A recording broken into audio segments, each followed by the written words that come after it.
दुई दशंधि पर आज ब्रह्मगिरी चाषीकूल राजरास्त जो सरकार गोटे वर्ष तले प्रतिश्रुति देते ओडिशार चाषीकूल को जे आमे समस्त बड़का धान चाषीर किणबू एवं बोनस दबू। आज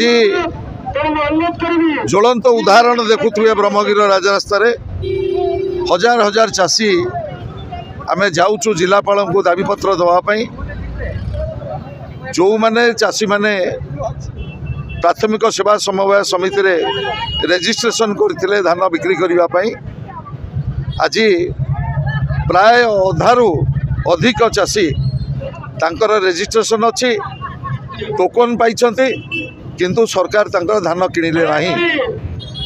एवं सबुठारु दुर्भाग्यजनक कथा ओडिशार मान्यवर खाद्य खाउटी कल्याण जोगाण विभाग मंत्री ब्रह्मगिरी आसीथिले एवं ब्रह्मगिरी चाषीकूल को आश्वस्त करथिले जे समस्त धान किणा हबो कोनोसी टोकन लाप्स करिवो नाही।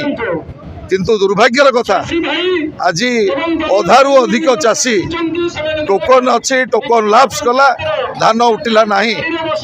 ब्रह्मगिरी गोटे कृषि प्रधान अंचल 70% जनसाधारण चाष उपर निर्भर करती से थानरू झील बाहागर ठू आरंभ कर पुअर पाठपढ़ा खर्च पर्यंत जीवन को निर्वाह करुला बेले आज ब्रह्मगिरी चाषीकूल को दुर्दिन भितर ठेली सरकार आम निंदा करुचु एवं आज जिलापाल को दाबीपत्र दबू ब्रह्मगिरी चाषीकूलर ए समस्यार समाधान पाई। शुणु गोटे लंबा समय धरी राजरास्त ब्रह्मगिरी चाषीकूल धारणा देते आपण मैंने प्रकाशित प्रचारित करिसेंती।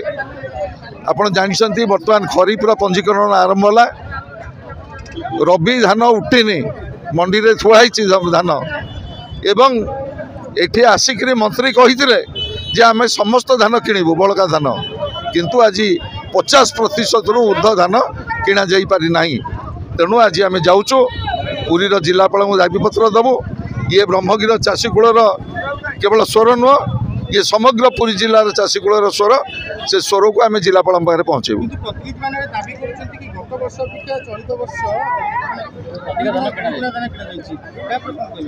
एभली मत जो मैंने दौरान अत्यंत दुर्भाग्यजनक जेतेबेले नूतन सरकार जो देले मैनिफेस्टो देले ब्रह्मगिरीवासी की ओडिशावासी की से मैनिफेस्टो